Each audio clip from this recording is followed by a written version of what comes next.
So, the first person the people I have, I'll read three. Ken Anderson from Ithaca, New York. Jeff Stahl, Los Angeles.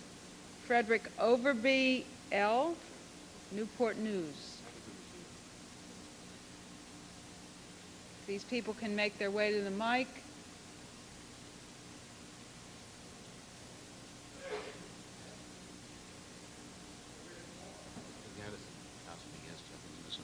Oh, he did ask? Maybe we made up. Any of these people here or not here? Is Anderson here? I'm Ken Sanderson. Sanderson. Now, I did get an opportunity last night to ask the question, Oh, the you last did? one, so whoever was behind me Okay, would fine. be the next person. Jeff Stahl. Welcome to the spot here. I see that in the new issue of Fidelio, you've reprinted the experiment by Aristophanes one more time, and it sort of reminds me of my dad, who, when I didn't get it, he kept telling me over and over and over again.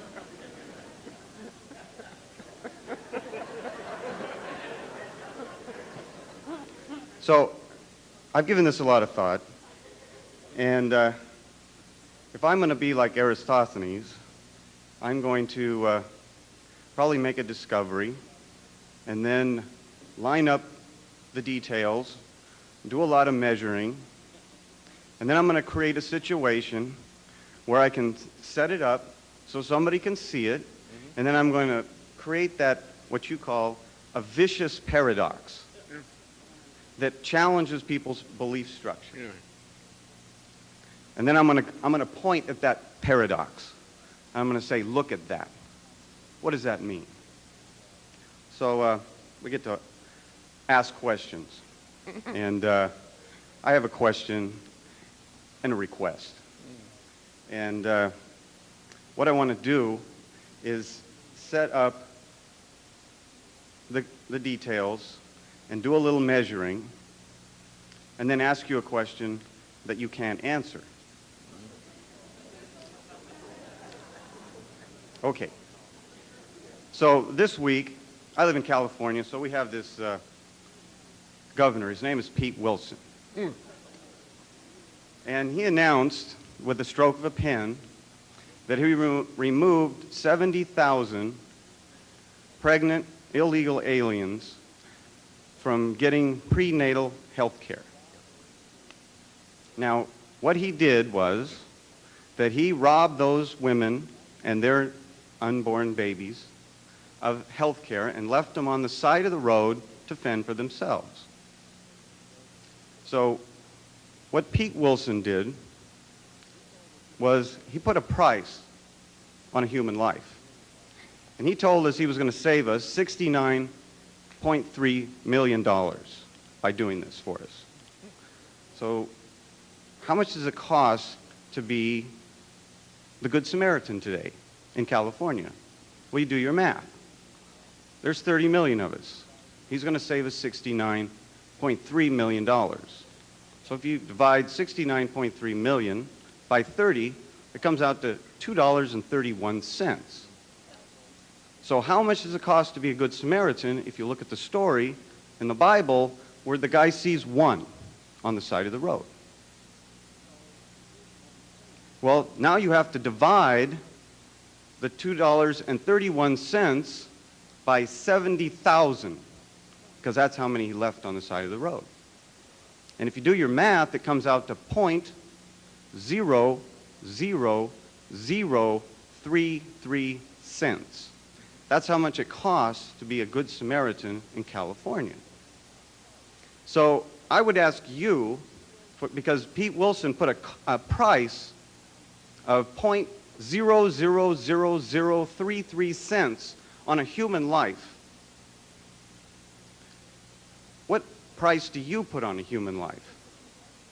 I don't put a price on a human life. I told you couldn't answer that question. Now, that's the paradox. That's my job.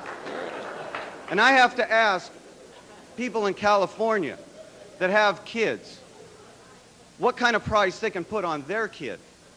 You can't. And if they can't, I have to ask them, then how come they can vote for a man that can? Well, because the difference is very simple. That's the issue. That's the issue. Now, how do you deal with a situation like this? You can't deal with it on its own level. You always have to look outside and say, what's the real issue here? We have a Constitution. The Constitution has a preamble. The preamble is the fundamental law of the United States. Right? Therefore, the governor has committed an impeachable offense by violating the federal Constitution, which gives a right to every citizen of the United States, not just a group of people in one state. Therefore, you cannot deprive an American citizen of life or other rights implicit in that by a stroke of the pen, by law. The answer is that everything the Nazis did, for which we hung them under the 1930s trials in Nuremberg, was done according to law. Ridge's defenders tried to defend his Nazi-like crimes by saying the law protects him. Nuremberg says the law doesn't protect him. Nuremberg says the law doesn't protect Pete Wilson. Pete Wilson is accountable as a criminal. Now, how do you deal with this? Do you try to deal with this one-on-one with 70,000 people?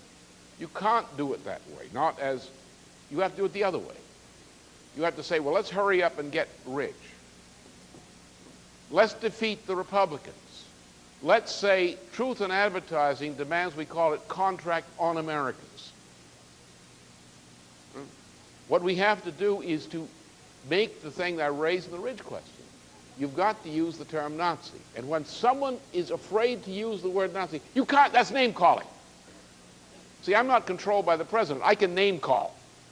As I said, when I want a bottle of milk, I ask for a bottle of milk. That's name calling. Yeah?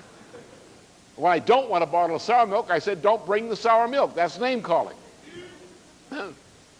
And what we have to do is, the problem we have is not Pete Wilson. Because you've always had killers and robbers and bank robbers and so forth in the country. He's just another burglar, another criminal. He and Ridge are criminals. The entire contract on America is criminal. What's the problem? The problem is, why don't we arrest them? The problem lies not in our purse. The problem lies not in how do we argue against this. The problem we have to address is, why won't they call him a Nazi? Which means that there is a grievous moral failure in the American people, especially in the baby boomer generation. Don't even count Generation X. They haven't started to think yet. It's forbidden. They were told they weren't supposed to think. They're only supposed to make politically correct utterances, not think. So therefore, what you have to do is you have to insult the American people. You have to name call. You stupid, immoral jerk. You typical American. Because you are Nazi. You're like a Nazi. Oh, Germans do that. What do you mean Germans do that? Americans do that. Typical American behavior. 90% of Americans will go along with that until you confront them. It doesn't do any good to confront the governor unless you confront the American citizen. And that's where the answer lies. In geometry, this would be changing the geometry of the political environment. If you change the geometry where people recognize, I'll give you an example of change in geometry. I was in New York City on December 7th, 1941, a Sunday morning. I had an appointment early in the morning or late in the morning to meet some people at a hotel. Now, in those days, when you stayed in quarters, you'd stayed in quarters. You didn't have telephones or you didn't have radios around all the time. You saved money that way. Right? So I got up and got dressed and went on, ate, and went on to my appointment. And there, I walked into a hotel lobby where I was to meet someone. And I saw people frozen like statues. A lobby full of people listening to a radio broadcast. And that was the announcement of Pearl Harbor bombing. I saw in a very short period of time in these kinds of samples that the U.S. population underwent, in a matter of a few minutes across the nation, a transformation in attitude. We are now at a point of crisis where nothing works. Whether the average Joe on the street knows it or not, he is ready to explode. He's ready to explode, to recognize that everything that he would have told you is true and absolutely unassailable truth for the past several years. Now he's ready to give it up. But he has to cross the threshold to give it up. When he crosses the threshold, as we're finding out in Pennsylvania, what we're doing there, he's going to say, yeah, you're right. The guy is a Nazi. And once you get a movement that recognizes that among the people, you don't have to worry about what's going to happen to this problem. It's going to go. Remember what happened on precisely this kind of question in Pennsylvania. Ridge and his government has already backed down, in part, from some of the provisions. We're not going to quit there. But the thing we have to work on is the immorality in the American people. The simple change in an axiom. It is right to call people by names. If they got 4 legs, say, look, you're a 4-legged something or other. Right? Call them by names. And once you do that, then fine. What happens with people when they're organizing, they say, well, let's not call the citizen by name. Let's not get them upset. Let's try to sell them a used car instead. Let's try to motivate them to say, well, what are we going to do about these 70,000 women? And that's where you fail. You have to go on the attack. Do the kind of nasty things I do. And that's how you win. The way we didn't take out Ollie North by trying to get Ollie North to change his views. We didn't get rid of Tom Ridge off his vice presidential ambition by being nice to him or avoiding using unpleasant language, truthful language. Nor did we defeat Fowler and Morris. We are not finished with them. They're going to come back after us. Don't kid yourself. These guys represent power behind them. And they're going to blame me for what happened. And they're going to come after us, but big.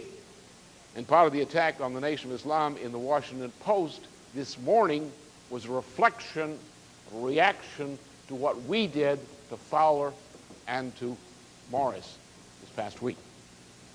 Or happened this week, it's a matter of what we did. And they're reacting that way. So our problem is political, is to do what I do and don't try to use the methods of the used car salesman to persuade people this is an injustice, this is wrong, what are we going to do to fix it? They say, what's wrong with you, you slob, that you put up with this kind of stuff? That makes you an accomplice in a mass murder. I said I had a request also. Well, my request was just, could we please do to Pete Wilson what we've done to these other guys? Yeah, we're going to do it. We're going to do it. But the way we do it is by taking one on at a time. Take one on, then we'll make a movement. We'll get them all. Take the lead duck out first. We haven't taken out the lead duck yet. Thank you. Okay.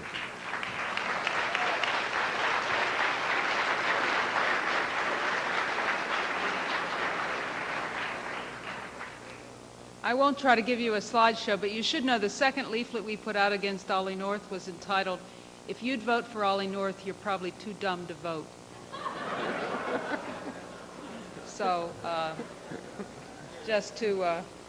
That's what worked. And some people got less dumb as a result of that action. I'm sure there are people from Virginia Beach who could give you the wilder reactions they got to that particular leaflet. Is Frederick Overby L. here? Oh, he set up Jerry Belsky. Okay. Well, Frederick had to leave, but he wanted me to ask you a question which I think you in part answered already, which is, given that the war on drugs has been conducted as a war essentially against the poor, how can we effectively get rid of the crack cocaine epidemic in the cities? And how get the police to effectively deal with this problem? And finally, how get ministers to stop being afraid of the drug pushers and to come out, since they're only supposed to fear God, not fear these drug pushers? How get them to deal effectively with this problem?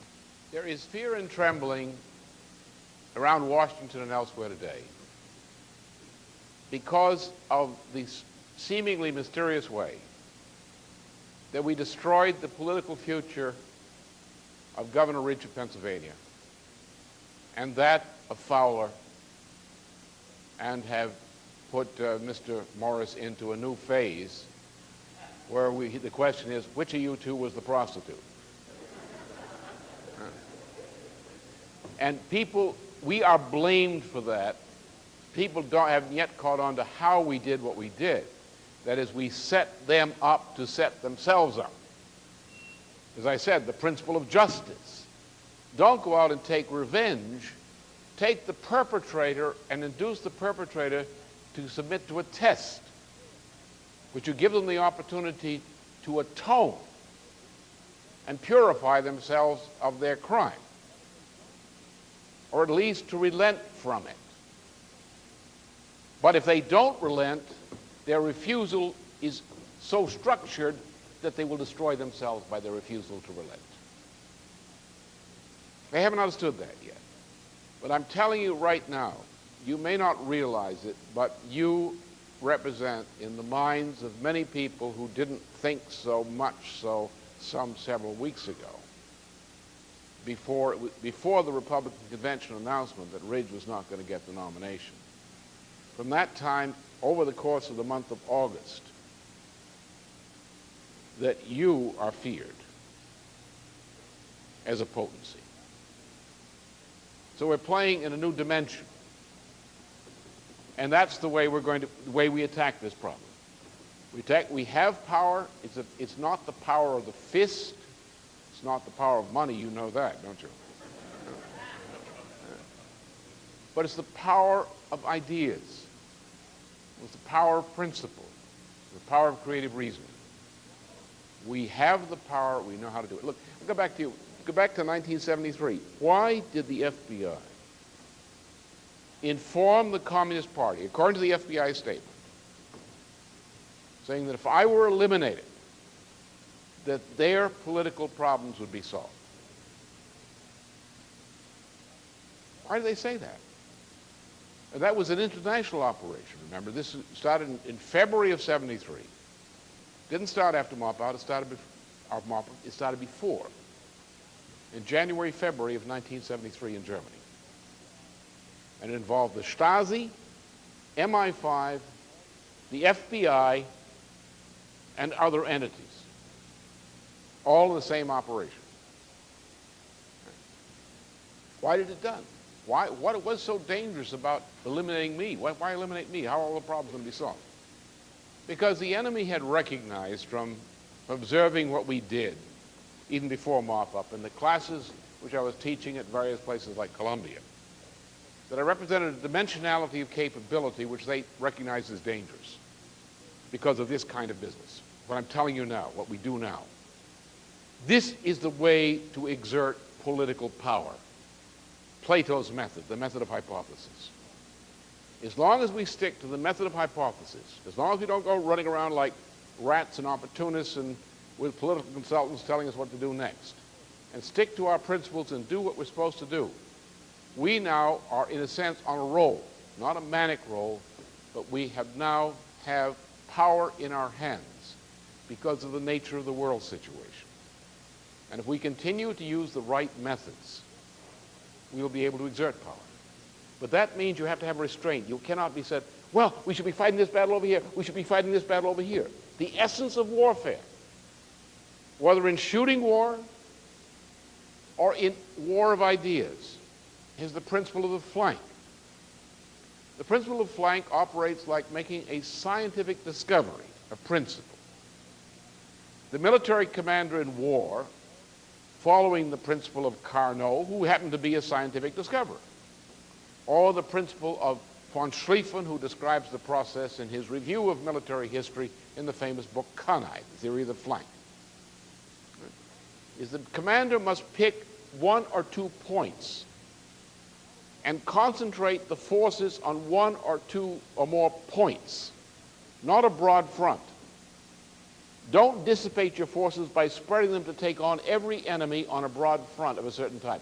Focus on one or two points which you have determined are the weak points where you can focus forces to rout the whole force by turning a flank.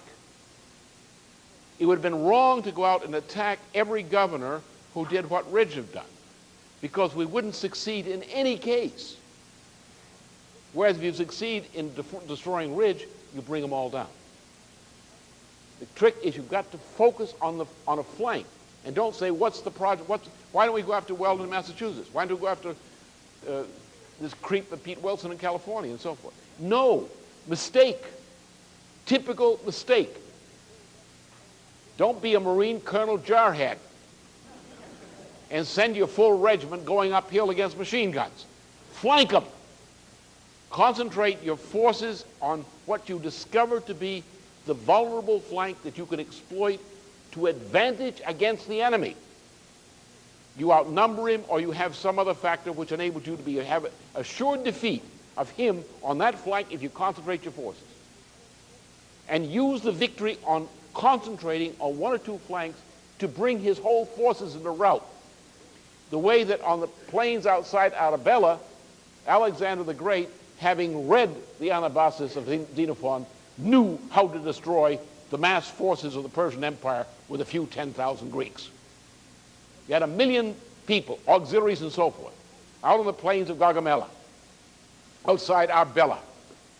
The entire might of the Persian Empire, and a few Greek, Macedonian hoplites and cavalry. And this force of Greeks destroyed the entire armada, a force of the Persian Empire, by routing it, turning it against itself, by striking at certain points. And in this kind of situation, you have to have the restraint that a great military commander has. Do not throw yourself all over the landscape. Don't attack the enemy on every possible front. That is what Robespierre did and almost lost all of France. Do what Lazare did. Pick your one target. We pick our target globally. We don't let each region decide its own policy. That is suicide. We don't let the United States organization decide its own policy. That would be suicide. We have an international capability, and we must focus our capability internationally on the weak flank of our global enemy. Rout him on a weak flank to the point that we do to him what Alexander the Great did to the Persian Empire on the plains outside Arbela, and what Hannibal did to the Roman, who outnumbered him, had more forces, more weapons, more firepower for the times than the Romans did. The Romans made the mistake of over-concentrating their forces, which limited their mobility and limited their ability to bring their firepower against the inferior forces under Hannibal at that time. Hannibal used that weakness and that error, which he recognized in the Roman forces, and used it to take an inferior force to rout and destroy a superior force. And we're doing just the same thing. That's what we did. That's the decision we made to go against Oliver North. Some people said you shouldn't do North for this reason, you shouldn't do this, you shouldn't do that, you shouldn't do this, you're going to help Rob who's an abortionist, all kinds of idiotic arguments like that. Right? We did it. We began to turn the flank of the conservative revolution in America. We stuck to our guns all the way through on this thing. When even our own people, I had more pressure. Don't do it this way. Why can't we do it this way? Shouldn't we start this up in every region? No. Because if you start on a broad front, you cannot concentrate your forces. And people who react emotionally to conflict and political issues lose wars. And I aim to win this one.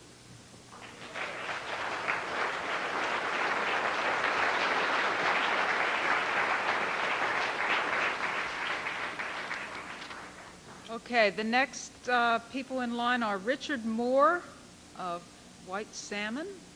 Sounds good. Washington. Mark Walker. You can tell the Norfolk people are the firstest with the mostest here. And then Dr. McClushko. Well, I finally made it.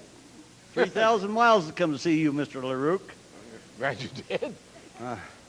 Of course, I flew, but not with my wings. You know, I took a shortcut. I used one of them weak Boeing aircraft things. You know, they help out a little.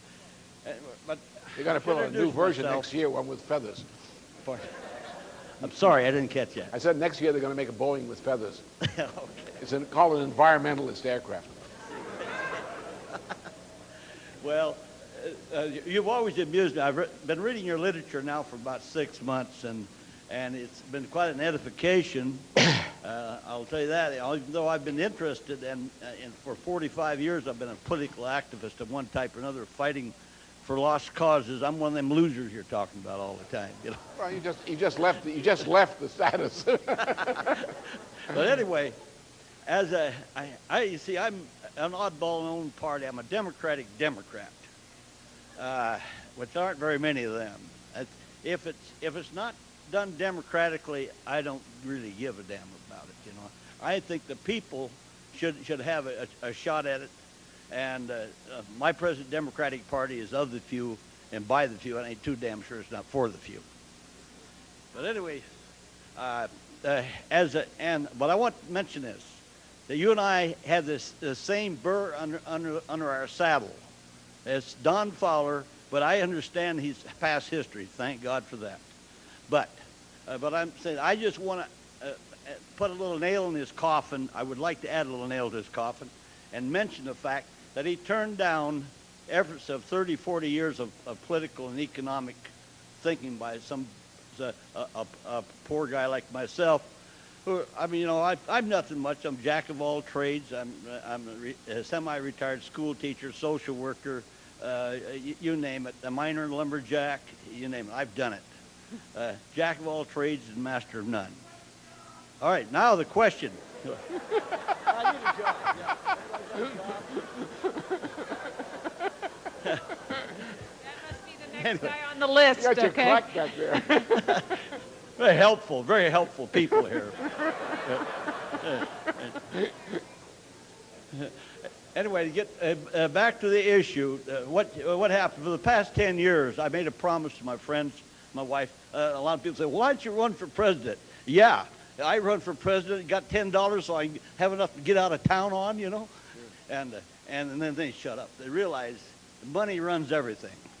People are disgusted about this, and I swear, and I'm amazed at how you people function and keep your literature going. It just fascinates me.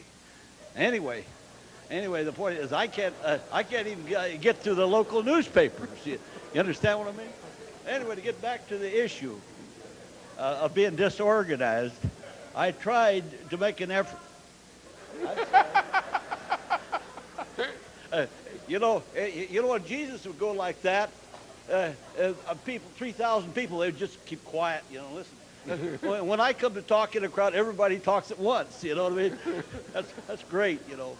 Anyway, and when you talk, well, everybody listens, you know. But one of these days, anyway, the question is, the question I'm trying to get at is we made an effort. I went with several Democrats. We got together and drafted 11-point Democratic Redeal for America.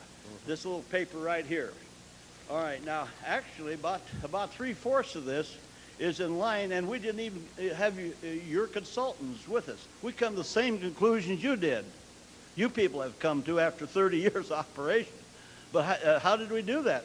To the reason, the point I'm trying to get at, the people of this country aren't as stupid as they seem to be. They know something's rotten in Denmark, but they can't do anything about it. All right.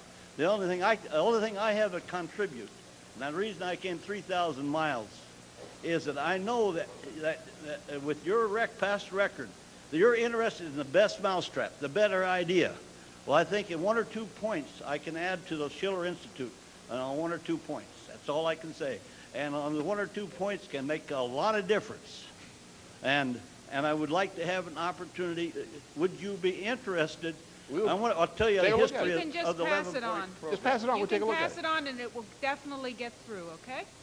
Okay. Who's the resident passer on there? Pardon? Oh, it's okay. Oh, okay. But anyway, I want to point out this 11-point program has been made aware. It's just like the preacher, Mr. Muhammad, got up. We should be aware of God's word, you know, and they should be aware there are solutions, because right in that pamphlet is the solutions, and they're based on basically your ideas, American idea, take over the economy, take over, establish a national bank again, and various other things. Yeah. Thank you. These are all in there. Good. Thank you. But as a Democrat, I've seen both parties flaunt their power and how they treated you people, Schiller Institute, in the last Democratic, well, it just ended a couple days ago, you know, convention. I mean, it's ridiculous. After all your work, you weren't even seated. You weren't even to get an opportunity to give your viewpoint. Don't worry about it. We got rid of the two. We got rid of the two clunkers we wanted to get rid of. Right. Okay, well, Right. that's a good attitude. Okay. But it's not enough. It's not enough. You've got great ideas and a great program. You should be able to reach all the people. We'll move things this year. Huh? Okay. We're going to move things the next 2 months. Okay, good. Okay. We'll get things moving. All right. All right, my question is this. Even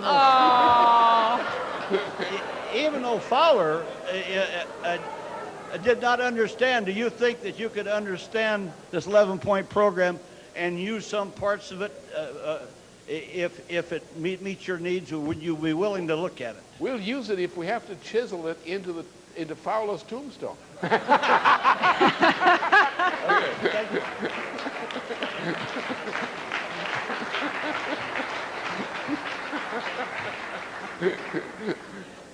Is Mark Walker here? I happen to know Mark Warner is not here. He's not that smart yet. I didn't get a chance to change the letters in the election. So. Speak up a little bit. Can you hear me now? I can hear you fine. Okay. This concerns Christian rock. They did a good job on country music this afternoon. I wish they did something on Christian rock that would have been fun. This concerns the North campaign. I have problems with some of the Christians down there. I'm right next to the microphone. I'm almost eating it. Okay. There's some background. Okay. I had dealt with a lot of people that said, they might as well have said, I don't care if this guy puts drugs. I'm going to vote for North because he's a man of God. I mean, dealing with a situation where reality just wasn't there. They're into their little world, and my question is the role of the particular type of Christian rock they have, mild or rough, whatever, whether that had anything to do with it, because it seems that does isolate people to the point where they might seem pious, but they have no grasp on reality. Otherwise, they should have detected North right away. They seem to support all this. You hit upon something which is important, is there's no such thing as Christian rock. There is sometimes sin and even sodomy practiced by some so-called Christians, but it has nothing to do with Christianity. Now, the principle is very, very simple, is that Christianity, as Paul says, emphasizes, and particularly in 1 Corinthians 13, is based on the principle of agape, that rock is the cult of Dionysius. That's what it belongs to. The emotions are the most debased of erotic emotions. Anyone who is singing a Christian rock, so-called hymn, is actually defiling the cross and Christianity. It's like urinating on the holiest symbols, icons in the church. There is no possibility of being a Christian and believing this garbage called Christian rock has anything to do with Christianity. As a matter of fact, people have fought against that. You have the worst political, the most corrupt tendencies in all churches, including the Roman churches in Rome, the Catholic Church in Rome, which has bought into this so-called Christian rock or pop music. Like this Amazing Grace, this horrible hymn. It's musically horrible. The words are even worse. I am a wretch. God is not stupid. God does not love worthless things. Well, in Christianity, the only reason that there's anything for you is because you're worth being redeemed. So it's the good in you, not the wretchedness in you. But to say man is a wretch, and all to practice something which belongs in a bordello. This is the next, to introduce rock into a Christian church is the next thing to the practice of Satanism before the altar. And no wonder that people who are not sensitive to that fact, who say they go in Christian churches or they preach in them, who is not sensitive to the fact that they can't smell the sulfur in the horns and the clop of the hoofs when the rock starts to be sung, they don't know anything about Christianity. They may know some words that they spew, but if you don't have love of truth, love of justice, love of mankind, which it corresponds to the creative impulse. If you can think that rock or popular country music belongs in a church, you have not yet become a Christian. Or if you were, you stop being it. So the point you make, I think, is an important one.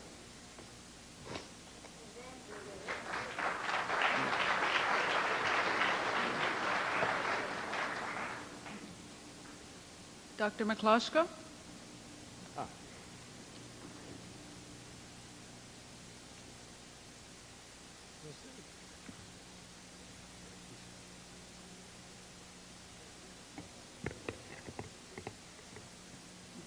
Great privilege that Lynn and Helga visited us in Slovakia in hard election time, second time 1 month ago. It was a very successful visit with many interesting meetings where Lynn has spoken about 16 hours together with big press responses. Lynn said they're former politicians. World and Slovakia needs honest and resolute leaders giving back morality into politics. And Helga said to young people there, the most beautiful and important for you is to keep itself your soul pure, your hands clean. But today's politics, democracy and economy works on principle of fight, competition, profit by all means, where the strongest win and the weakest lose. Just after the revolution in post-totalist countries, there were no contradiction between politics and clean hands. We had this time slogan, Christians go into politics. Now Christians are kicked out of politics and there is quite other situation. And question, is it possible to be in today's politics where money decide all things with mortality and clean hands? You kick out Morris, Rich, North, Fowler, and so on. How we create such a situation that people like them don't come again back because there are everywhere hundreds of similar politicians like them? It's my question. Thank Well, one of Christ's most powerful sermons was throwing the money changers out of the temple.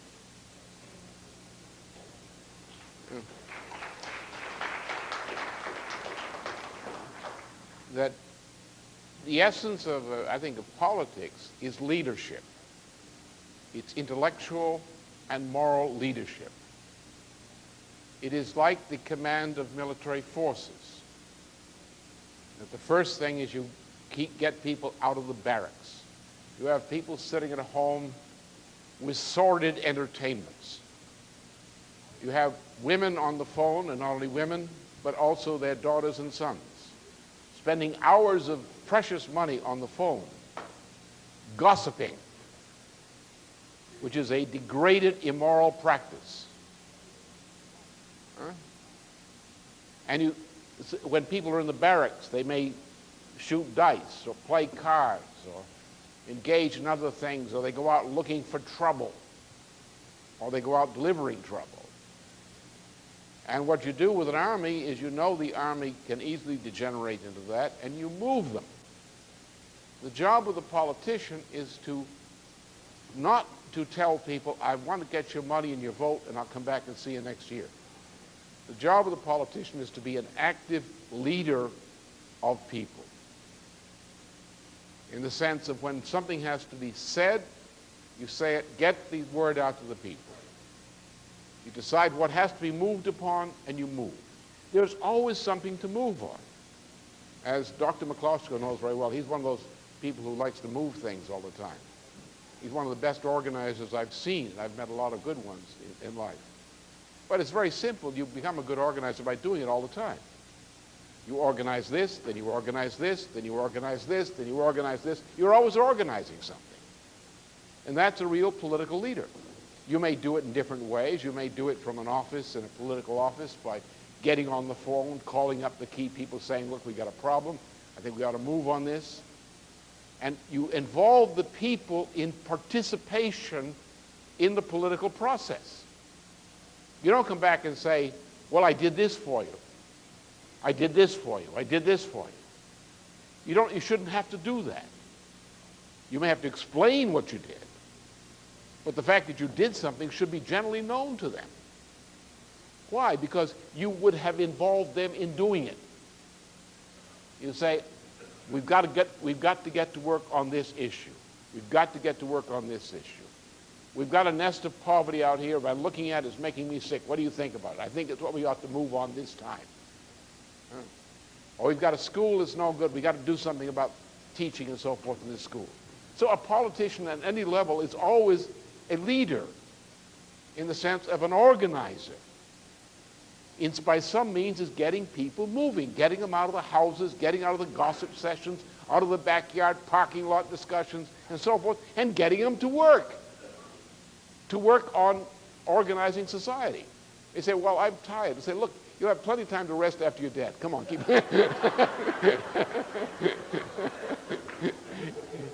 moving. There's work to be done. There are missions to be performed. You'll feel better at the end of the day. You'll be tired, yeah, very tired, but you'll sleep better that way. So I think that's the answer, is that what happens is you get, as in Eastern Europe, for example. What I saw in Russia, of course, works, the same people do it differently in countries which are normally part of Western Christianity traditionally, as in Hungary or in Slovakia and so forth, or in Croatia. What happens in Russia, they work on a different profile, but they do the same thing. They just adapt it to the Russian culture and ideology rather than doing the same thing they would do in Slovakia. Right?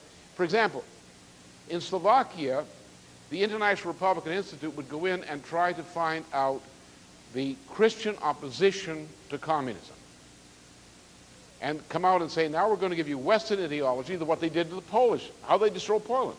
They destroyed the church-associated Solidarność opposition in Poland by recruiting it to the Mont Pelerin Society. They tried to do the same thing in Slovakia, the same thing in Hungary. But the same people or the same organizations in Moscow used a different attack. They didn't try to come in with Christian priests saying, this is what you must do, but they used something else. They used businessmen. How to make money in business. You got to get an American contact or a British contact. You got to cut a deal. Look, we'll get George Bush in. Soros will give you some money. Yeah? If you throw your wife and children in cheap on the deal. And that's how they do it. So the problem is if you do not inoculate the people against these kinds of and other kinds of swindles, if you don't keep the people in motion where they're participating themselves in the process of shaping political life by participating, knowing what's going on from an inside. There's a difference between looking and saying, I want to read in the paper and see what these guys are doing, than if you're there involved in the process where you're up against it in the street, where you're arguing with neighbors, where you're out there traipsing around door to door in neighborhoods. Then you know what the issues are. You know what the problems are. You know who's doing what to whom. You fought it out. You understand it. And that's the difference. Is a real politician can be a very effective moral force if they're willing to act on it. But most politicians, they won't act. They will say, where's the polls? Where are the polls? Before I open my mouth, I want to know what people approve of. The real politician goes out and doesn't wait to have somebody tell him what the people think is right. The real political leader says what he knows is right, even if 95% of the people are against him. And the guy who says, well, I got to get a majority of the vote here, I've got to find out what 50%, I've got to triangulate 55% of the vote in terms of public opinion to get elected. And therefore, they've sold their soul to the devil before they entered the race. Any politician who has a pollster for the purpose of determining what he's going to write in his speech, what position he's going to take on a question based on a pollster, has already sold his soul to the devil. An honest political person goes out and fights to find the truth and states the truth as they know it to the people they're trying to organize. And even if they're wrong, if they have that kind of relationship to the people, then in the dialogue, any problems can get straightened out on rational. It's the only way to approach it. But you're a genius at it anyway already. You don't have to.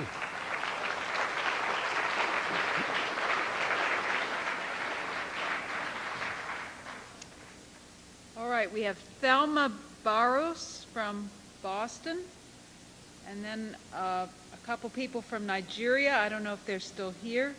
Uzoma, oh boy, this is a real challenge. Between Charles Notley's handwriting and the name, it's rough. Uzoma Nwakuche and Promisa King of Nigeria.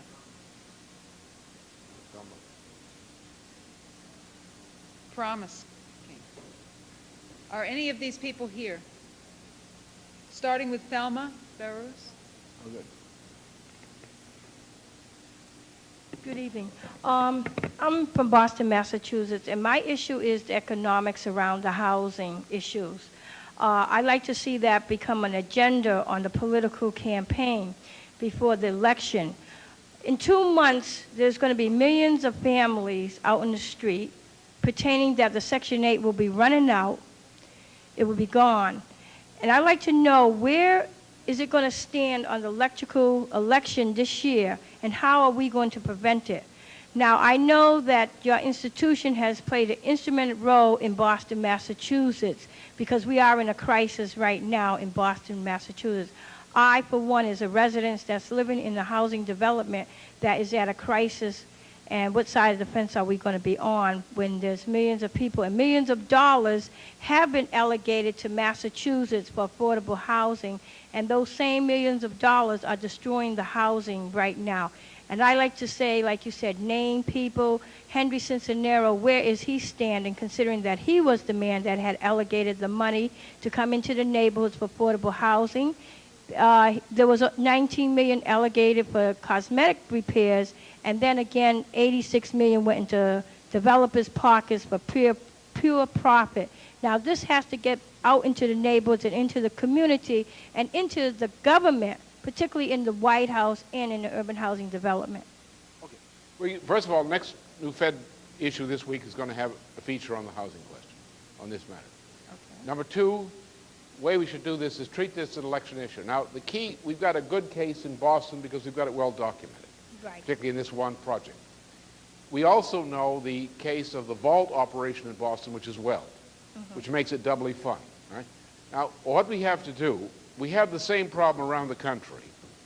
So we've got to get, and people here can participate in making sure that happens. Let me just very briefly describe what we're referring to. And you can see Dennis Speed and so forth afterward if you want more amplification, those who need it, on what we need. Look, when the United States was transformed from an industrial economy to a post-industrial economy, in the middle of the 1966-68 period, everything began to be turned around. As you know from many of you who are close to my generation, and some younger, know that there was a change in the U.S. economy where suddenly everything began to go bad. We began to become a post-industrial society, and There was no flow of investment or a constricted flow of investment into anything that resembled real production, particularly from 1973-74, investment in productive industry, energy-intensive forms, capital-intensive forms dried out. Businesses, industries began to collapse. Employment began to collapse, the whole business. And then after the effect of deregulation of transportation in 1978, and then the Folker measures 79 through 1982, 83 especially, the entire economy went dead. Now, what happened is then you find an immediate collapse of the tax revenue base of state and local government. So now you have a city like Boston, and you say, okay, where are you going to get the money to meet the tax rolls for the city of Boston and for the Commonwealth of Massachusetts? Because the industries like the Quincy shipyards, the Navy Yard down there in Charlestown Navy Yard and so forth, all these industries, GE used to have 30,000 employees in the area. They went down to who knows what. Whole industries disappeared. Where's the tax revenue base? 128 began to shrink. Where's the tax revenue base? Well, what the city of Boston said, what the bankers said, the big insurance cartels that controlled Massachusetts, said to an organization called the Vault, which is operating on State Street, which would involve the investment in government and other swindles by this crowd. They said, okay, the municipality of Boston, Greater Boston, has so many square miles of territory. Now, therefore, for Boston to get a tax revenue base, maintain it, we must get so many dollars in tax revenue per square foot of area. Now, we have no industries to get it from. We don't have any productive employment. So what do we have to do? We have to pull a real estate swindle. We have to get real estate people to invest, increase the tax rate by giving them tax exemptions to get the gross tax base increased. Now that means we've got to swindle the people. So what you do, where people have a $30,000 investment or a $40,000 investment represented in a home they may own, or the equivalent apartment, kick them out. Gentrify the apartment. That started back in the 1960s with the older people in Boston. There were older people, semi-retired, who had fairly large family-style homes. They were kicked out, and they began moving college kids in. You know, 20 to the room, right? At high rents. So they began to kick out the traditional residents of neighborhoods and do this. Then they went to real estate speculation. And Nancy Spanos knows a good deal about that sort of stuff because she and her later husband did a lot of work in New York on this study. Right? So what they did then is they would say, okay, we'll let the real estate sharks steal so much and we'll take a small percentage of it. So the entire federal, state, local housing policy of government in the country was steered in this direction. This became a policy known as Negro removal. Right. Kick people out of the community, throw them into a worse slum, throw them out of the slums, and throw them into the countryside. That's how we got the big homeless problem in many of our cities. So this is a national problem in which we have a case in Boston where the people involved, Thelma's involved with this, are very clear on the problem. The question is, how do we deliver the result we have to deliver to try to change this? All right, we've got a former head of HUD is running as the Republican vice presidential candidate. Very significant point. So, Mr. Haircut, when you were running HUD, right? Yeah. Well, you tell, look, we have this swindle that was being run with the cooperation of your agency. And they tried to charge with some of the people working your agency with corruption, but that wasn't the problem. The agency was a corruption. Right. And with agencies, working with agencies like the Vault in Boston to effect Negro removal, to create a homeless disaster on our streets with people whose incomes were sufficient to pay rent formally, but who can no longer afford to pay rent to have decent housing. You've broken up communities. We have crime spreading, and you're to blame. Now, why'd you do that? And what do we have to do to change it? Are you willing, if you become elected, would you change it? And then give some numbers about how many people in the country are suffering as a result of that policy. You call it a fair housing policy, you call it access to housing, whatever you want to call it, and it isn't. It's a swindle which the government has gone into partnership with people like those who back Filthy Will Weld in Boston, who's a left-winger anyway. What are you doing in the party with a left-winger? Huh? And to swindle the American people rather than giving them industry, rather than letting them have agricultural industry. So what we have to do is we have to package that case, take the Boston case, which speaks for itself in a sense, take the relevant laws, but people won't understand that. So let's take around the country a few more examples and say, here is something that happens in Boston. It's a national pattern. Some people call it Negro removal. It's putting people on the streets, it's building up a homeless problem, and it's done because it's a deal between real estate speculators and financial speculators otherwise, and HUD. And we've got to stop it. And that's, I think, we have to approach it. But we have to go like a steamroller, put a package together, and then ambush a bunch of political people. And with no limits on it. Ambush everybody. Anybody's running for Congress. Say, look, this is a scandal. This is dynamite if it's done properly. And I think we can do it. Amen.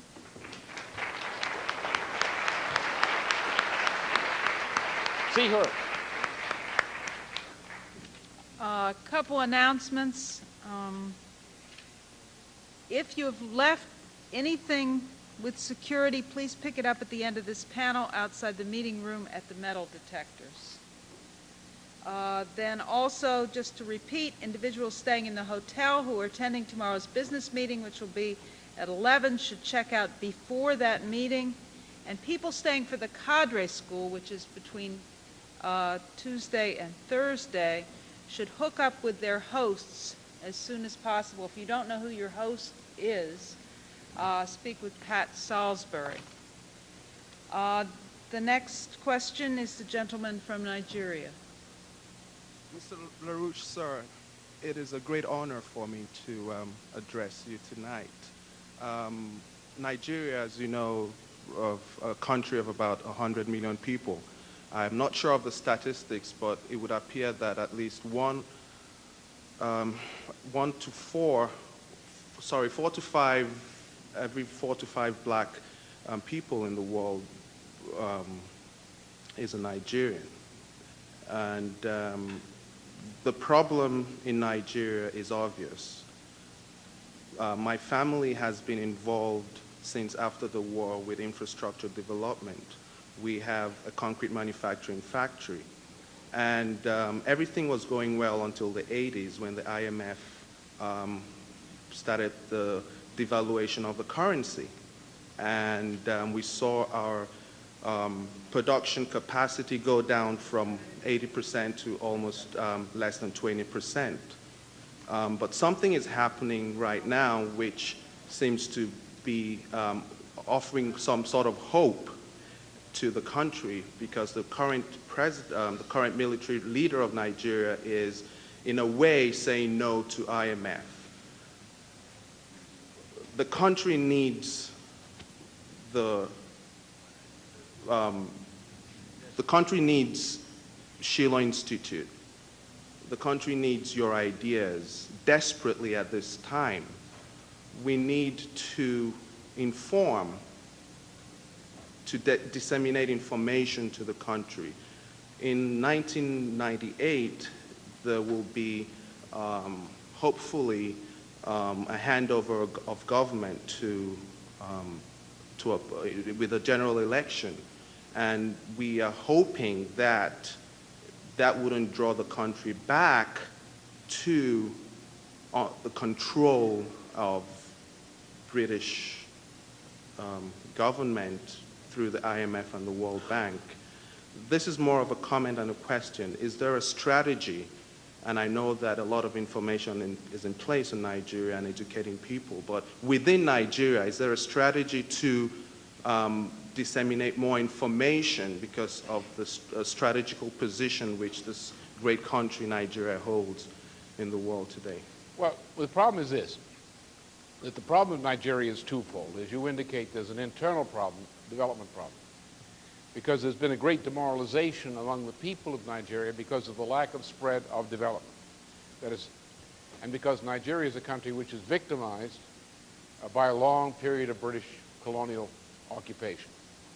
in which people who were educated went to London or came under British influence, some degree US influence, which wasn't much better in some respects, and then went back to their own country as being more educated in terms of international, cultural knowledge, skills, whatnot, and were tended to be soft on British ways or the worst kind of American ways. And there has been not a development under these conditions of global contraction. And we had up at 1967, 71, 72 was the period at which the development process in the developing sector as a whole went negative. There was a post-war growth in certain parts of the developing sector. Then about the time that U Thant read the Second Development Decade paper at the UN in 1967 was the time the whole thing was dying down, with the Wilson government starting to plunge into this present disaster. So you have an internal problem of people who have not experienced recently the magnitude of development that would reach and change the outlook of the Nigerian people sufficiently so they would have a spontaneous sense of what has to be done, which I think is a dangerous internal condition in which you get hustling, as we call it here, as opposed to an orientation for nation building and economy building. The problem, however, is that Nigeria, like Sudan in particular, is a besieged economy. In Sudan, I talked, of course, as you know, with a number of people from Nigeria over a period of time. We've been in touch. I've had friends of mine there since 1982 when Alan Salisbury went there before me, and I did some papers on the subject of Nigeria and its role in development at that time. But in looking at what I know of Nigeria and its leadership and problems today, and looking at Sudan, in some respects, Sudan is better off. The reason that Sudan is in some respects better off, not in terms of per capita income and things like that, but Sudan was never really effectively colonialized. Because the people in 1898, remember, up until 1898, they kicked the British out. They destroyed Chinese Gordon. They established their independence and were a power in their region for a period of time. And they never forgot it. Now, Nigeria never had a successful war against the British Empire because it wasn't a Nigerian nation. The Nigerian nation was created more recently. And they had a successful effort in the time of when Nasser was organizing the United Arab Republic, which was an inspiration to leaders in Nigeria to pull the nation together and have three nations. But they never had that. So that there, in terms of understanding of national goals, when you look at Sudan, what I know of the people of Sudan, what you know with people of Nigeria, that Nigeria has a deficit in this respect, even though Nigeria has more immediate access to wealth on the world scale under normal conditions. The problem is, however, that both countries, like other countries which are so-called developing countries, share the common problem that there is no global allowance for any development. If the IMF were to discover any successful development in Nigeria, they'd come in to kill it right away. Or they'd send the World Bank in. Or they'd have some strike would be organized on the payroll of Royal Dutch Shell or something like that, or ITT or something like that. So I think while what you're saying about development is very important, internal, education, so forth. The problem is that the Nigerian is going to say to me, the typical Nigerian, not the leaders who will say, we need this. He's going to say, but how do I feed my family next month? How do I get the education? How do I get these needs next month? Be practical. Huh? And of course, that's very impractical, but it's understandable. So therefore, the problem is that we have to crack the enemy power, fight to keep from drowning in the meantime. Once we crack the enemy's power, then we can do what we wish to.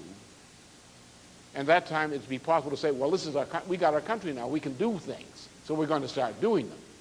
And the initiative will have to come from the central government, which is the only agency which can coordinate sufficient wealth in infrastructure to get the country really moving on any of these projects. Large-scale infrastructure projects are the key to it.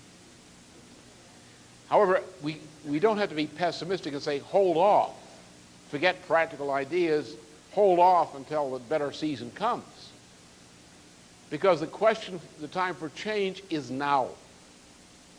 What you're seeing breaking out in France right now, in France is on the edge of a general strike, which potentially is much more profound and more serious than what happened in 1968 in France.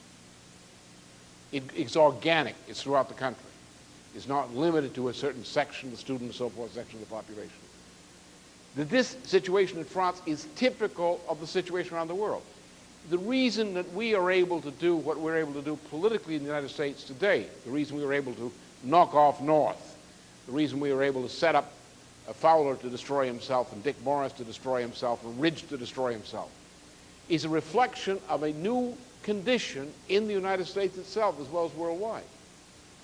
Everybody knows or should recognize the United States right now is dying. It is in mortal toil. It's dying. The U.S. economy is dying. And cannibalism has broken out among the Republicans. Kill off the useless eaters. Kill people who want to be paid. Save what money we've got for those of us who need it to keep our pockets warm.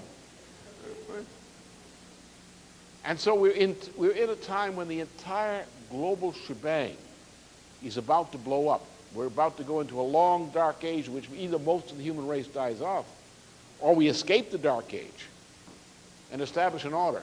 We're coming to a point where for a very brief period of history, maybe weeks, maybe months, that the enemy will be defeatable. Let me qualify what I mean by that. Who is the enemy? Now, Nigeria is a part of the Commonwealth, and therefore you know something about the Commonwealth from the experience from looking at it from inside Nigeria. The Commonwealth is more politely described as the British Empire.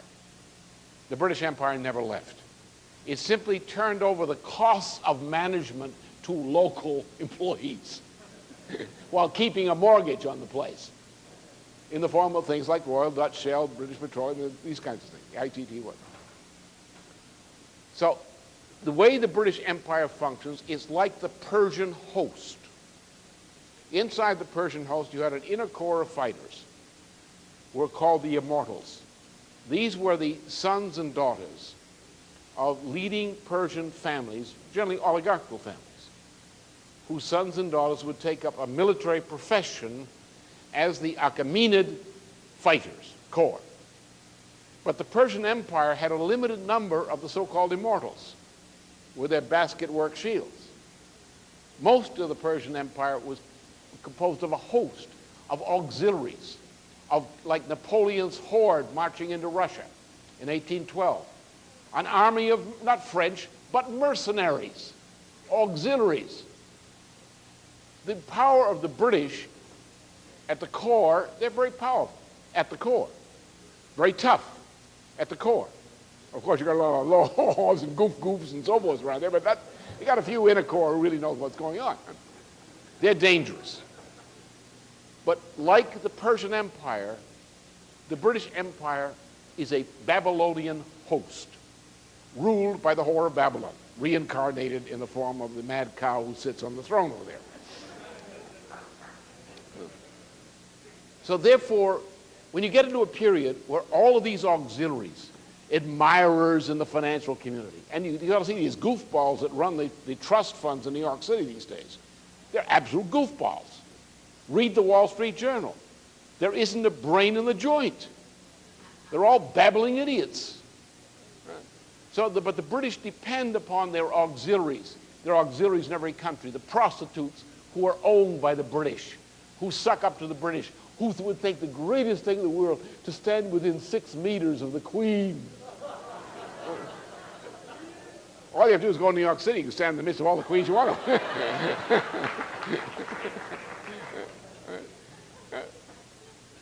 Now, these are the auxiliaries. These are the Persian hosts. Come a financial crack, all of these idiots start jumping out of windows and doing other wild things. They are routed, self-routed, by the breakdown in their dream, their delusion. So at that point, the inner core, while it's still tough and dangerous, its auxiliaries aren't functioning so well. That is the time you defeat them. Now, what we are approaching is exactly in the coming months, maybe earlier, we're approaching exactly that condition. If we do not take on the monster, at that time, that interval of opportunity, he will come back in some other form. But if we move then, we can destroy him, while his auxiliaries are dismayed and routed before he can get them back in order. So we're moving to the moment of opportunity. Therefore, the consciousness of forces around the world has to be, forget all the argument, don't pay attention to what some says, oh, the system will go on forever. Pay no attention. That's a weakness of the enemy, that his auxiliaries think this system can somehow go on forever. But concentrate on recognizing that when the crack comes in any area, it's a moment to seize power. Not to talk about seizing power, but to seize it. And therefore, leaders of countries who are patriotic, who understand this problem, will say, we'll seize power because we know that we understand what we have to do. That is, we have to use the seizure of power, taking it away from these guys, in order to have the right, the power, to decide for ourselves what we're going to do with our country. Because until we do that, we're not going to have the power to decide what we do in our own country. So therefore, we, who are the leaders, must make sure that we know what we tell the people at the time we seize power. Because the people aren't going to listen to us until they believe that we're coming into power. They think we're going to have power. They're going to say, what are you going to do? You say, well, we should do this. They say, it will never happen. Never happen. Huh? And that's our problem. So, yes, I accept fully the proposition you make about the need. And we're doing what we can on that. You can find out from Larry and others what we are doing specifically in that direction. But I wanted to add the qualification that we have to look at this in perspective, and the perspective is we have to win a war. Then we will have sovereignty. Then we can do what we have to do. In the meantime, the people are then going to turn to people they regard as leaders and say, okay, now you've got the power. What are you going to do with it? What are you going to give us? And then you have to say to them, well, we're not going to give you anything. We're going to give you the opportunity to do something for yourself.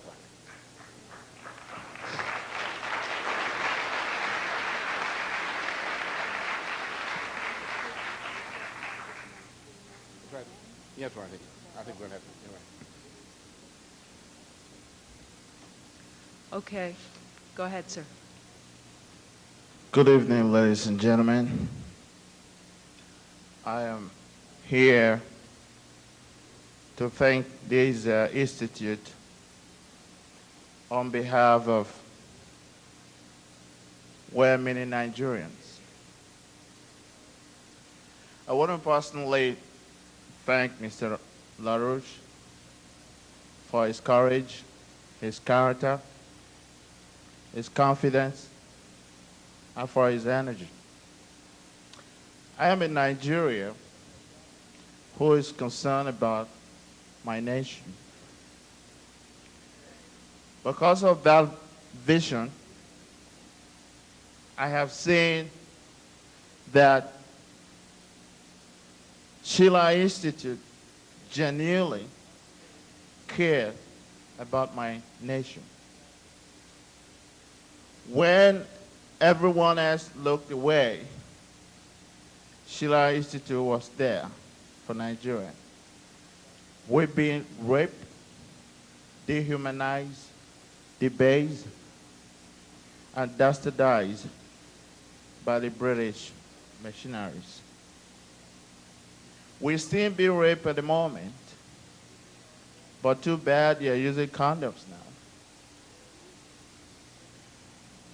They're using our brothers now. They're using worthy servants now. And I am excited that there are institutes, there are men like you here who are members of this institute who stand for what is right for my country. And for that, I owe you one.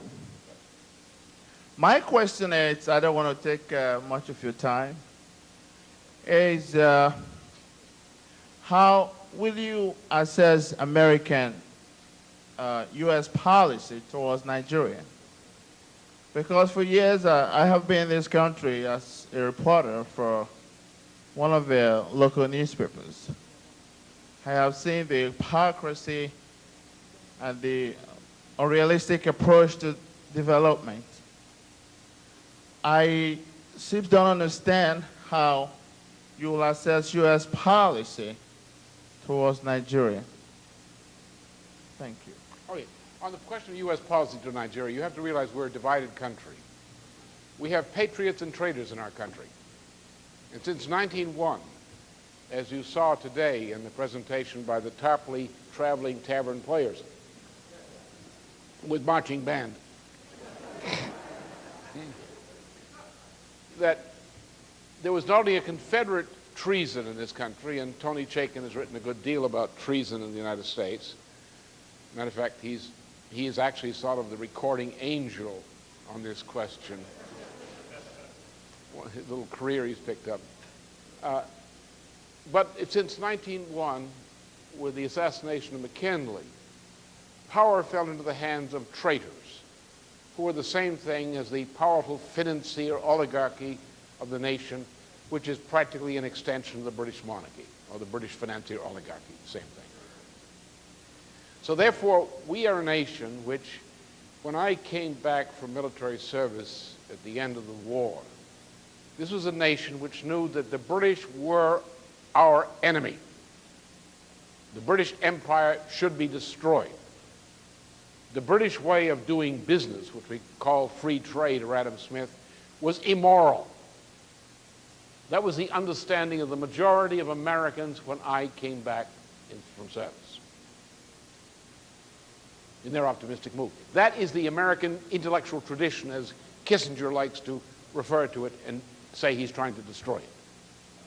There is in the American people, in their character, in ways in which they're not even aware many times, of a commitment to this, just like our friend from Oregon was speaking about, 11-point program. Any American who comes from my generation, or perhaps slightly younger, who lived through the time of coming out of the Depression during the war, going into a post-war depression and sort of coming out of it, the experience of the space program and so forth, recognizes from experience in life that we had embedded in us certain senses of values which made the United States economy the most powerful economy in the world. That we know how to do that, and many Americans know that. Even baby boomers know it if you can tie them down long enough to keep them away from the television set. So we have that. And when that type of American faced with something like Nigeria or any other part of Africa, if they had experience, particularly in production or in engineering, would look at a country, they go into a country, a farmer. We sent farmers into Africa, American farmers, when we still had them a decade or so ago. And the American farmer, looking at the African situation, would come back and give a report and say, this is what we saw. We talked with people, we looked at the problems, here's what their problems are. Or the person with an engineering or the production background would have the same response. And say, no wonder they can't do anything. They don't have this, they don't have roads, they don't have them fixed up their river system, their water system, it stinks, the water's filthy. They have no service for the farms, no little communities that serve the farms with services that needed to make them productive. And the typical American would think that way. While the baby boomer has gone into the post-industrial society, and he no longer believes in the human race. He believes in lotus eating, in pleasure. He believes in his entertainment. His job is a place to be entertained. It's his club, his organization. It's his cult. And he goes out there, he wants to be entertained. He talks about his entertainment. And then one day he dies. He says, hey, this isn't entertaining anymore. And they even try to make an entertainment of that. The problem is that you have two Americas. You have the America of the oligarchs who are evil, and they dominate our politics. Then you have the rest of us, particularly of my generation and slightly younger, who recognize what reality is. And just like a friend with his 11-point program raising that question, those of us from that experience have a certain common understanding of what needs to be done to make things work. If you can mobile, and that's the American attitude. Then you have the baby boomer generation who doesn't believe that reality is real, or that it's undesirable, that virtual reality is better. Consensual pragmatism, as I call it. Some call it cultural determinism. The organizational principle, the idea that whatever we believe is true is right. The American who says, well, all my friends would agree with me. Why, they stupid too? Right? So they're oriented to what they, fashionable opinion. You have politicians who would ask pollsters what they should tell the American people. Obviously, if you have to tell the American people something, they don't know it. So what are you going to ask them? What you're going to ask them for their opinion first? It's stupid. But that's the problem. So, where the question is a question of power. The power has to change from the hands of those who represent the financier oligarchy, who will always have a bad attitude. And those in the Congress and others like Carol Moseley Brown, for example, who was almost hooted out of the convention. She's a senator. A U.S. senator from Illinois was almost hooted out of the convention, shunned by the vice president, shunned by that famous prostitute, Jesse Jackson, who's trying to run against her. He's best qualified for running in a gynecological clinic.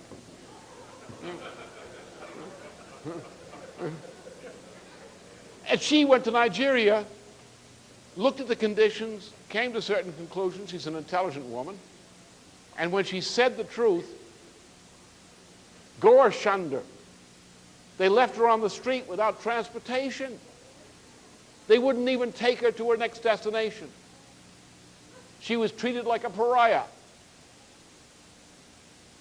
because she told the truth. And that's not wanted in those precincts. So the answer is, what my answer in life, don't try to get them to accept an opinion. Go out and force them to accept an opinion by doing what we have to do.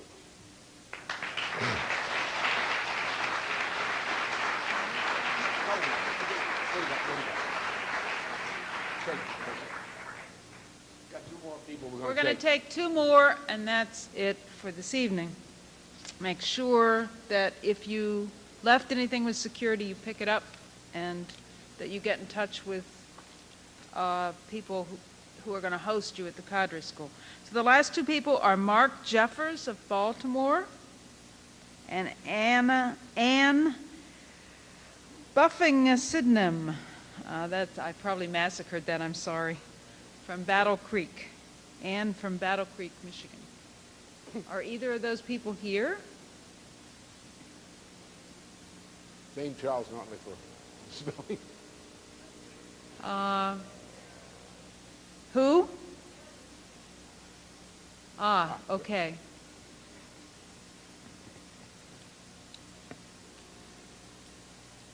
I am awed, sir, at your world knowledge. But as of tomorrow, I have to go home back home. And I have been invited to a Republican dinner for Nick Smith. Now, I like some things about him. Sometimes I split my ticket. I'm not going to ask people to raise their hands on how many came from a Republican background. But one of the things that I like about him is that he receives no PAC money. And I wanted to ask if you think that lobbying is somewhat immoral. I think that PAC money is pure bribery. But that's not my big problem. My big problem is that the new Republican candidate for vice president, Kemp, was going to speak at this dinner, and he obviously won't be there. But guess who will be there? Gingrich. And I was going to ask you, in the spirit of agape,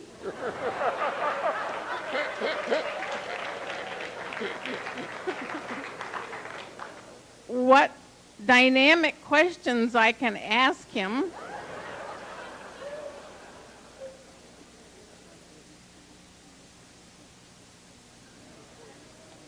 I learned lots of names that I could call him here.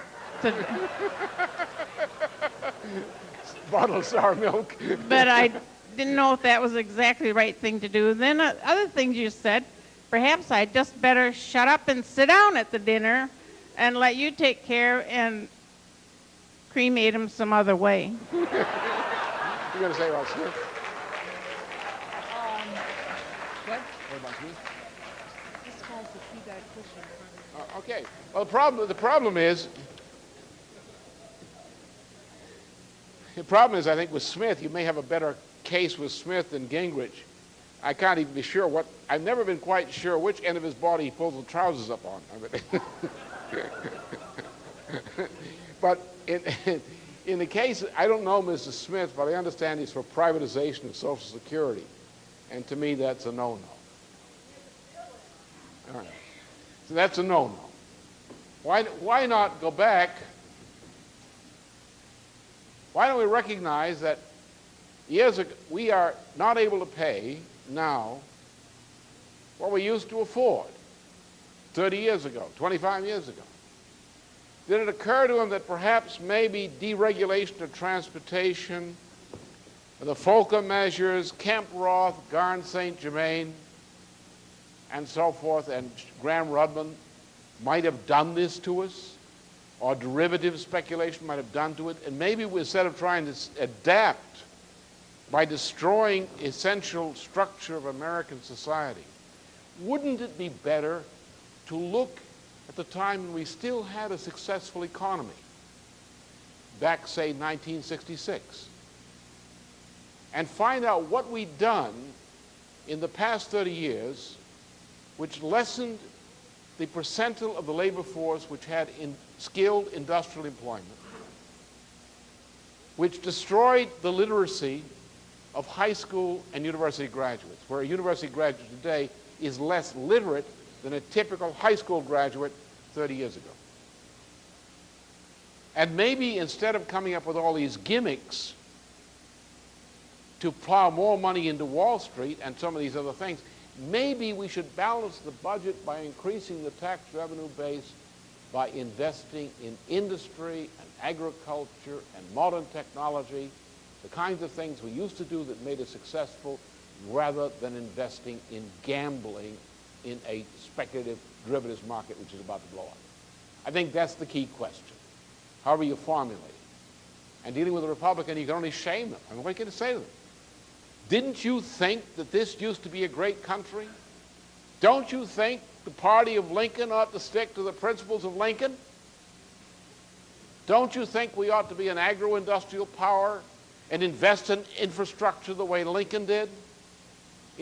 Lincoln made a revolution in defeating these crazy Confederate agrarian goons in building a great nation, despite the fact the British shot him because he was doing too well. Maybe it's better to go that way. Maybe the route from Lincoln through McKinley was a better way, when the Republicans were still Republicans before they became Confederates. Maybe it's better to go that way. Maybe we were a better nation under Roosevelt. We were in a depression in the 1930s. I sort of recall that Mr. Coolidge and Mr. Hoover had something to do with that depression. And I recall that Mr. Roosevelt let us out of it. And I recall that despite all the bad things that were said about Roosevelt, that economy continued to prosper relatively until about 1966, when it began to make changes, funny ways of thinking that we never did before. The economy went downhill, and the tax revenue base collapsed. Maybe we should go back to what we were doing before, instead of trying all these funny gimmicks. Instead of starving and poisoning and gagging people to get their money, maybe we should go back and earn some money again. Not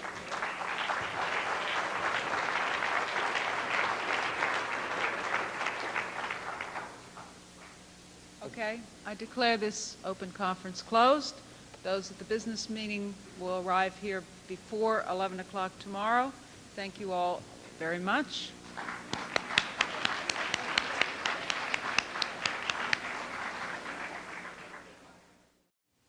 So, the first person the people I have, I'll read three.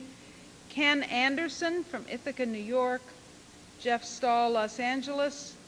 Frederick Overby, L., Newport News. These people can make their way to the mic.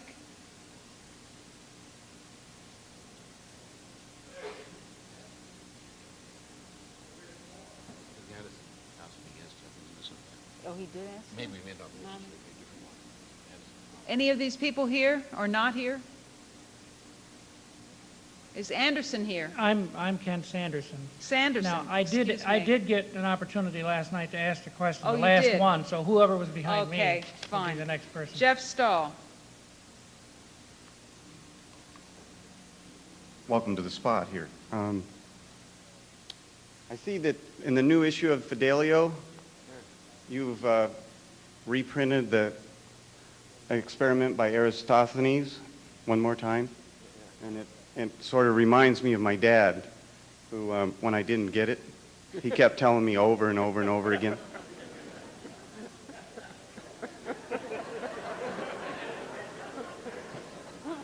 So, I've given this a lot of thought, and if I'm going to be like Aristophanes, I'm going to probably make a discovery and then line up the details, do a lot of measuring, and then I'm going to create a situation where I can set it up so somebody can see it, and then I'm going to create that, what you Name call. As I said, when I want a bottle of milk, I ask for a bottle of milk. That's name calling. Yeah? When I don't want a bottle of sour milk, I said, don't bring the sour milk. That's name calling. And what we have to do is, the problem we have is not Pete Wilson. Because you've always had killers and robbers and bank robbers and so forth in the country. He's just another burglar, another criminal. He and Ridge are criminals. The entire contract on America is criminal. What's the problem? The problem is, why don't we arrest them? The problem lies not in our purse. The problem lies not in how do we argue against this. The problem we have to address is, why won't they call him a Nazi? Which means that there is a grievous moral failure in the American people, especially in the baby boomer generation. Don't even count Generation X. They haven't started to think yet. Right? It's forbidden. They were told they weren't supposed to think. They're only supposed to make politically correct utterances, not think. So therefore, what you have to do is you have to insult the American people. You have to name call. You stupid, immoral jerk. You typical American. Because you are Nazi. You're like a Nazi. Oh, Germans do that. What do you mean Germans do that? Americans do that. Typical American behavior. 90% of Americans will go along with that until you confront them. It doesn't do any good to confront the governor unless you confront the American citizen. And that's where the answer is. $0.3 million. So if you divide 69.3 million by 30, it comes out to $2.31.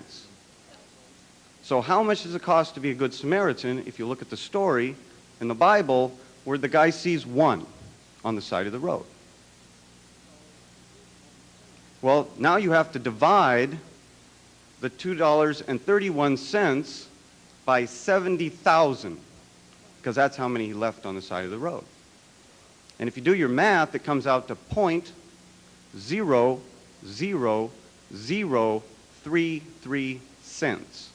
That's how much it costs to be a good Samaritan in California. So I would ask you, because Pete Wilson put a price of $0.00033 cents on a human life. What price do you put on a human life? I don't put a price on a human life. I told you you couldn't answer that question. Now, that's the paradox. That's my job.